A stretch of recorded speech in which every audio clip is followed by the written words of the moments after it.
Welcome back, students.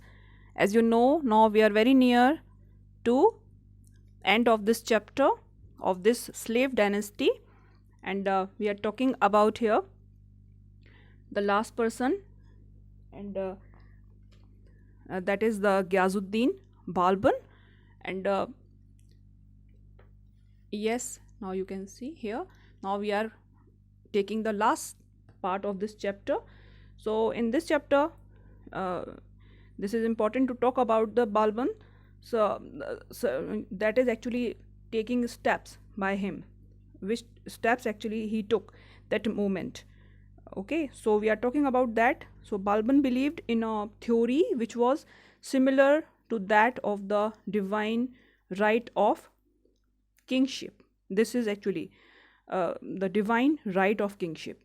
So in few steps are there.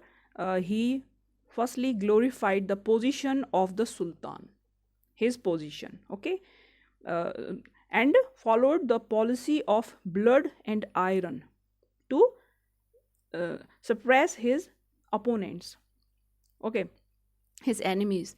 And next one, all the nobles were asked to attend the court in the court dress, especially just like a uniform, just like you are wearing the uniform, okay.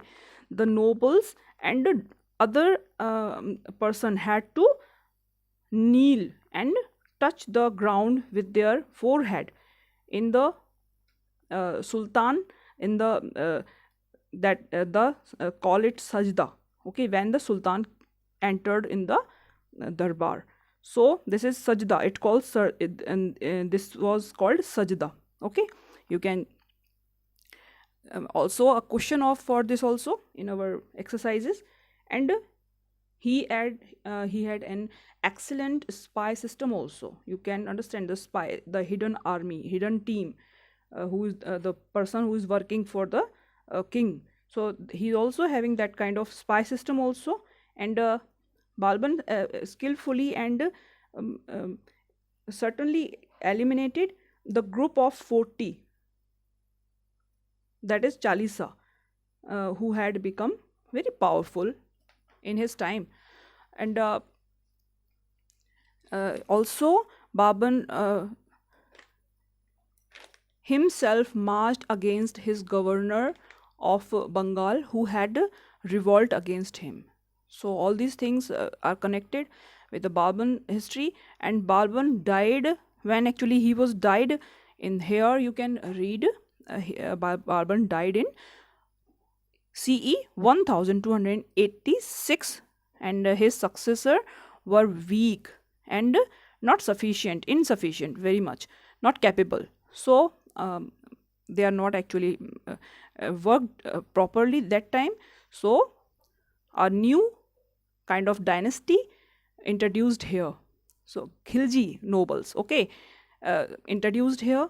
That is Jalaluddin Khilji captured the throne after murdering the person in Kakabad. Thus, in 1000 CE 1290, the slave dynasty came to an end. And for next dynasty, that is the Khilji dynasty, the Khilji Sultanate. We are going to talk about this in our next video, in our next chapter. So until then, thank you.